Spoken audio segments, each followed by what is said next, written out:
I have made some bad mistakes in my time, but that's the breaks, and I'll bet I've had way more fun than you. Okay, hello there, welcome back to another edition of Kip Does Stuff. Today's edition, I'm going to be looking at a new present I got for my birthday. It's an old Sears robot wood lathe. So let's get a look at it. Okay, here it is. It's old and it's dirty and it needs some work, but it's all there except for the motor. I got to put a motor on it, but I've got one of those. The bearings and the headstock seems pretty good. Tool rest lies okay. It's got a decent handle here, but I got to move the handle so it's facing this direction so I don't have to reach under the stock to adjust it. The tool rest here on the end, it's got a little deal. I don't like this. It's really small, so I'm going to put a bigger handle on that. Might actually get another tool rest itself so it goes higher and lower, better than this one does. But other than that, it's pretty good. All works. And we got the tailstock down here. It slides real good. It's got a live center in it. It goes in and out. It seems to work okay. Got to clean that up. This handle's okay, but I'm going to put a longer one on it so it sticks out 3 or 4 more inches. And it's got about a 35-inch throw in between the two. Probably never use that much because anything I want to make would be a lot smaller than that. So that's nice. Got to clean up the little guides here. Clean all this up. Take this apart. I want to oil and grease everything up nice and good. So let's start taking things apart. Okay, I've taken the tailstock apart. Here's the nuts and bolts to hold on and the lock. It's made out of aluminum. I just clean that up with a brush. Also got the handle that adjusted in and out. It's also aluminum. I clean that up with a brush. The bottom plate, no damage to it. Screws pretty good. No bad thread, so I'll be able to clean all that up nice and pretty. This is all solid, no cracks, no dents or anything, so that'll be good. The screw that adjusts this tailstock in and out is good. Needs to be cleaned up with a brush. And there's a locking shoe that went in the back. Goes in this keyway here. It also needs cleaned up. But other than that, it looks pretty good. So let's get this part cleaned up. Okay, here everything is cleaned up nice and pretty. I just use wire brushes. I got a brass wheel in my grinder, which made things a little bit quicker. I found no cracks, no abrasions.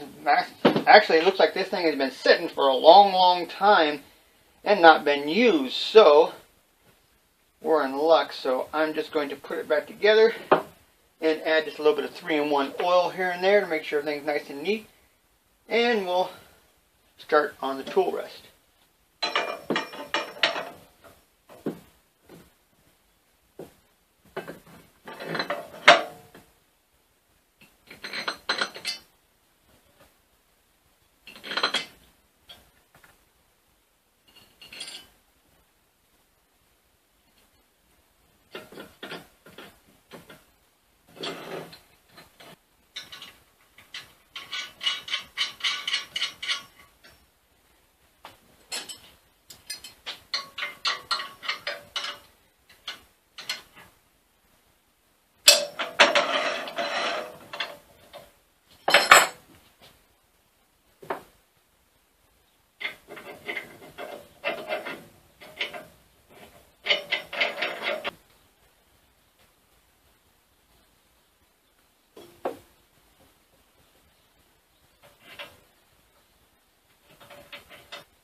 Okay, that looks good. Let's move it out of the way. Okay, everything's been cleaned up here. The tool rest is in pretty good shape. Found it might be rusted here, but it's actually pretty good. A little pit, a couple pits, but not bad. Here's the only place I found any rust is right here on the end and right here. That's mostly because of lack of use. It looks brand new. Guides are looking good, and there's a little bit of strip on the end of this thread here. I may have to go out and get a new nut and bolt. But other than that, everything is fine. So let's slip it back together.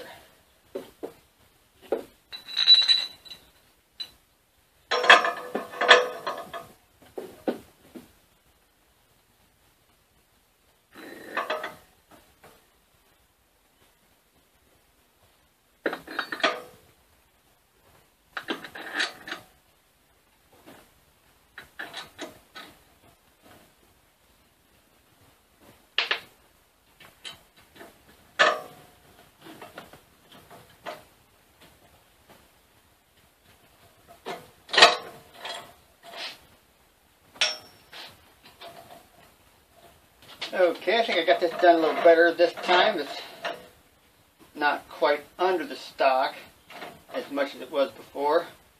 I don't think I can get it adjusted any better than it is now. And all we have to do now is slip this brass insert back into here. And put this set screw back in with a little 3-in-1 oil. And we can slide our tool rest back in here. And as I said, I've got to improve this. So there's that. So that's all done. So let's move this out of the way and work on this head. Okay, in the back here there was a small screw with a washer. In the front there was a bolt with a washer. Put those in our safety little holder. And we can pull off this little guard. Okay, it took a lot more effort than I want to admit to take this apart. This is not designed to come off for some stupid reason, but I'll try to do something with it to make it easier to fit back on and off.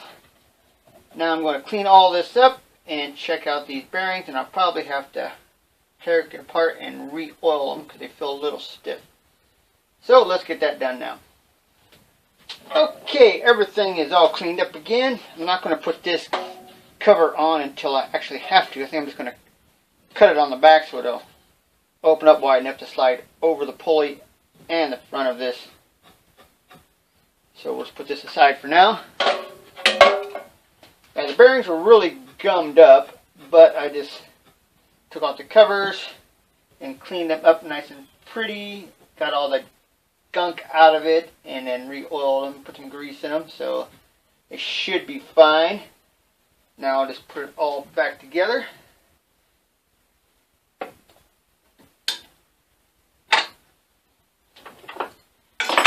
So now we'll put this nut on the front. I already got some 3-in-1 oil on the threads. And put a little 3-in-1 in there just for the heck of it.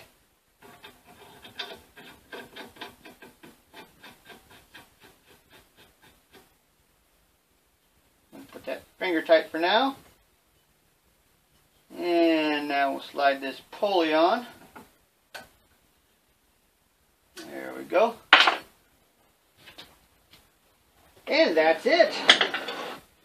All cleaned up, ready to have a motor added to it. So I think that's pretty good. Not bad for $20.